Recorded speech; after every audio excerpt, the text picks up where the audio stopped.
Assalamualaikum warahmatullahi wabarakatuh. Di sini saya ingin menjelaskan seputar hukum kesehatan. Yang pertama, pengertian hukum kesehatan. Menurut Profesor Van der Mins, dapat dirumuskan sebagai kumpulan peraturan yang berkaitan langsung dengan pemberian perawatan dan penerapannya ke dalam hukum pidana, hukum perdata, dan hukum administrasi. Selanjutnya, sejarah terbentuknya hukum kesehatan. Berawal dari kasus Dr. Setianingrum yang menyuntikkan streptomycin untuk mengatasi radang tenggorokan pasien dan menyebabkan kematian pada pasiennya. Dr. Setianingrum dikenakan pasal 356 KUHP.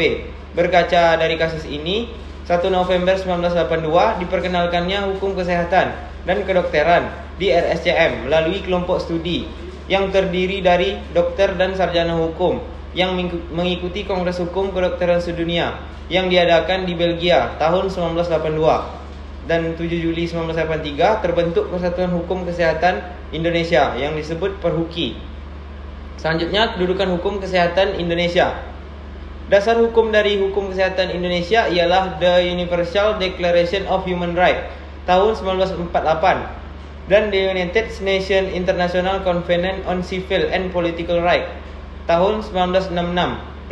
Dan selanjutnya pelayanan tenaga kesehatan pada pasal 53 ayat 2 UU 36 tahun 2009. Pelayanan tenaga kesehatan wajib dalam bagaimanapun kesehatan harus mendahulukan pertolongan keselamatan nyawa pasien dibanding kepentingan lainnya.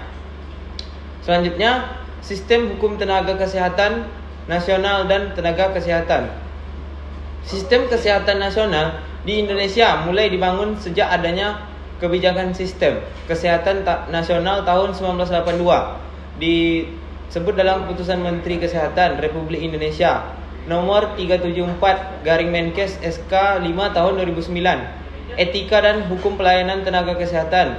Profesi kedokteran atau kedokteran gigi adalah suatu pekerjaan kedokteran atau kedokteran gigi yang dilaksanakan berdasarkan suatu keilmuan, kompetensi yang diperoleh melalui pendidikan yang berjenjang dan kode etik yang bersifat melayani masyarakat.